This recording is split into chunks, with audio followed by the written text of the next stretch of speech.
I want to sell the Cytex stock. Paula's words fell like an exploding bomb into the peace of her mother's beautiful peach drawing room, and she realized she had startled herself as much as she had her mother and her brother. Daisy and Philip were obviously flabbergasted, and neither of them spoke. They simply stared at her for the longest moment. Her mother broke the silence. "I don't understand, Paula. Why do you want to sell the stock all of a sudden?" "Any number of reasons, Mummy, but mainly because oil prices have dropped considerably, and since there's currently a glut of oil on the world market, I feel they're going to drop even lower. And anyway, you know that Cytex has been a pain in the neck to me for years now, so I think we ought to get out once and for all. Sell our entire 40% and be done with it." "I see," Daisy murmured, puckering her eyebrows. She swung her head, stared at Philip. Philip returned his mother's questioning glance, but remained silent.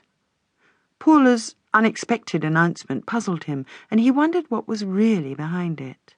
However, her eyes told him she was waiting for some sort of comment from him. "The situation's bound to change, Paula. It usually does," Philip said at last. "Oil prices have always fluctuated, sometimes even wildly. And in my opinion, if we're going to sell, it should be at a more auspicious time than now, when we can get the most for the stock, don't you think? When oil is at a premium and prices are high, for instance. And when will that be, Philip? I just told you there's an overabundance of oil in the world today, but you know that as well as I do. I honestly believe the demand for oil will continue to fall. It'll go down, down, down." Philip laughed. "Come on, darling, your outlook is awfully bleak." Daisy, whose blue eyes were still troubled, turned to her daughter and said, "But I promised my mother I'd never sell our Cytex stock, Paula, just as she promised the same thing to Paul all those years ago." "Times have changed, Mummy," Paula said. "I bet if Grandy were alive today, she'd agree with me."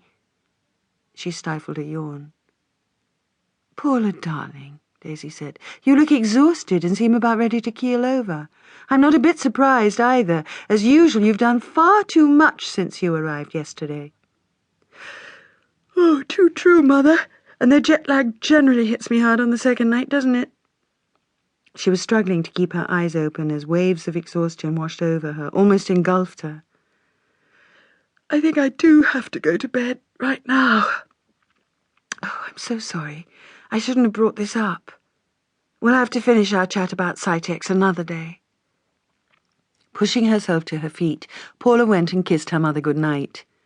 Philip, who had risen at the same time, put his arm around her and walked her across the drawing room and out into the entrance foyer. They stood together at the bottom of the staircase. Paula smiled faintly. "Do you think Mummy will change her mind about the Cytex stock?" "No, I don't," Philip was swift to reply.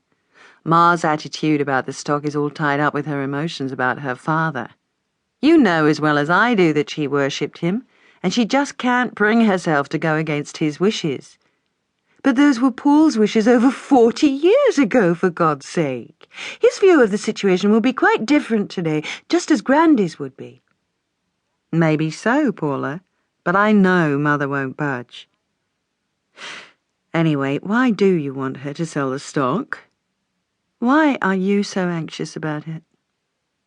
"I gave you the reasons," Paula said, "although I do have to admit that I'm also rather fed up with Marriott Watson and his cronies on the board. They do everything they can to obstruct me, to make my life as difficult as possible." Philip gave her a curious look. "But Paula, they always have. That's nothing new, is it? Furthermore, they were always at loggerheads with Grandy. Still, if their behaviour is beginning to get to you, perhaps I should explain this to Ma."